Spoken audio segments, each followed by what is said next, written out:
এক প্রকার ধরতে গেলে এই এলাকার সাথে এই মসজিদের সাথে আমার অনেক স্মৃতি বিজড়িত রয়েছে, ঠিকই না? আমাকে চিনতেছেন, আবার কেউ চিনতেও পারবেন না, যেহেতু অনেক ছোটবেলায় দেখেছেন আপনারা।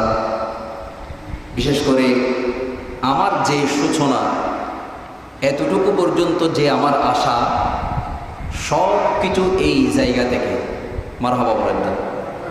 আমার আজান দেওয়া, নামাজ পড়ানো, তারাবি নামাজ, সব কিছু আমার এই জায়গা থেকে সূচনা। তখন আমি অনেক ছোট ছিলাম, আরও হাফেজে পড়তাম এদিকে। তারপর এমনকি আমার যে সর্বপ্রথম আমি টিউশনি করেছি সেটাও এখানে করেছিলাম।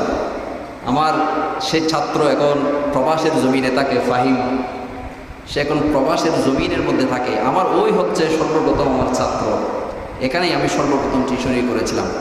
আর এখানকার যারা ভাই ব্রাদার যারা ছিল, তারা আমাকে অত্যন্ত মহব্বত করতেন, একদম নিজের ভাইয়ের মতো করেই রেখেছে, যেটা অন্য কোনো সমাজে কেউ রাখে না তেমনটা।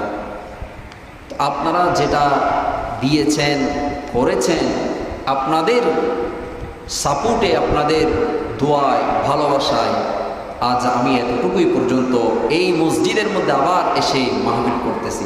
আলহামদুলিল্লাহ, এটার চেয়ে আর বড় কিছু হতে পারে না। আমিও যে এখানে যে বসেছি, এটা আমার অনেক আজকের সৌভাগ্যবান মনে করছি আমি, যেহেতু আমার সব সূচনা এখান থেকে। তো এই এলাকার সাথে আমার অনেক, এই মসজিদের সাথে, পুরো এলাকাটার সাথে আমার অনেক স্মৃতি বিজড়িত। তখন থেকে এখনো পর্যন্ত যে আপনাদের সাথে একটা সম্পর্ক, রিলেশন যে আছে, এটার চেয়ে আর বড় কিছু হতে পারে না। অনেক একটা চলে গেল, সামনে চলে এলি।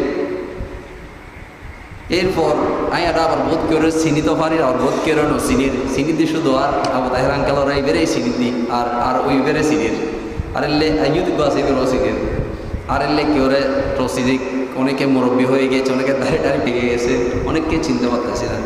যাক, আল্লাহ আমাদের সবাইকে কবুল করুন। আরো জোরে বলেন না আমিন।